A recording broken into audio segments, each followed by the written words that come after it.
big safe plate. And I'm gonna spray this with some cooking spray, sugar, flour, eggs, butter, and almond extract.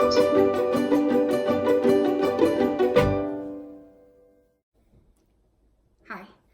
So, as you'll recall from the unboxing of the nuts.com box, I unboxed a jar of almond filling.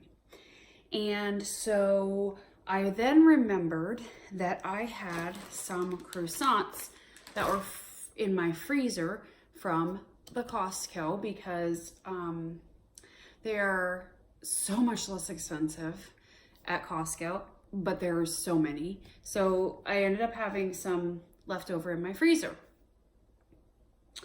I have done this before, this cheater almond croissant, but I had made the almond cream that went inside. So it's like a French version of an almond croissant, which generally has almond cream on the inside and almond cream on the top of it. But this is going to be much easier because I bought the stuff that goes inside. I took it out of the can and put it in here. So all I did was defrost my croissants, sliced it in half, okay?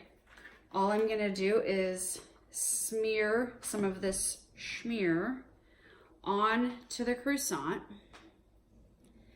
Oh my God, looks so good. I am gonna bake this, even though obviously nothing needs to be actually cooked. Because it'll kind of make it soft in the right spots and crispy in the right spots. It'll kind of melt the cream into the croissant. So I just spread some of the almond cream onto half of the croissant. I'm gonna close the croissant back up. Sure wish you could see this. Gonna close the croissant back up. No, this way. And then what I did is I made a little bit of almond syrup. So you could make a batch of almond syrup and then use it for other things like putting in your coffee and things like that. Syrup, any flavor syrup that you want to make, is just 1 cup of water to 1 cup of sugar, and you boil it till all the sugar dissolves and it looks clear again. And then you could let it go a little. I let it go a little longer to kind of reduce it a little bit further. But it's just like a, you know, a syrupy syrup. And then all I did was add almond extract to it. So all I'm gonna do, I think the pan I have is just like a baking sheet. I put the aluminum foil simply for cleanup because I'm anticipating it kind of oozing out a little, I guess. I hate using my phone for this.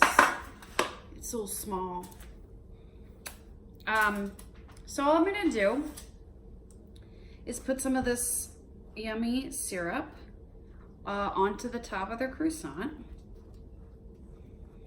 And then I'm gonna add just a few,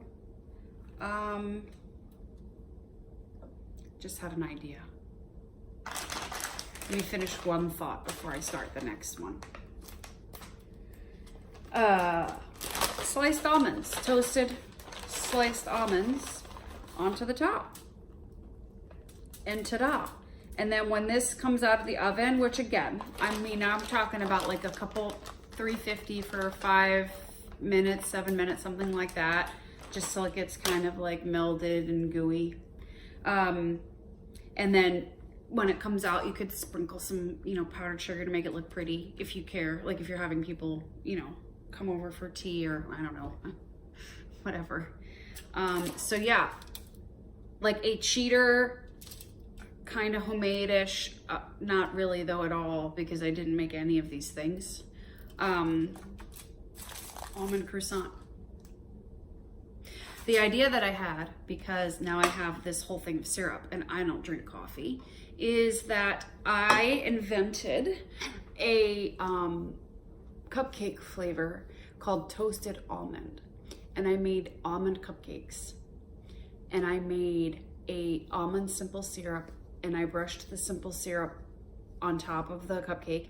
And then I made some homemade like almond crunch, like a caramelized kind of almond crunchy thing. And then I chopped it up, and then I took my almond cupcake with my syrup on it, and I dipped it into the crunchy stuff.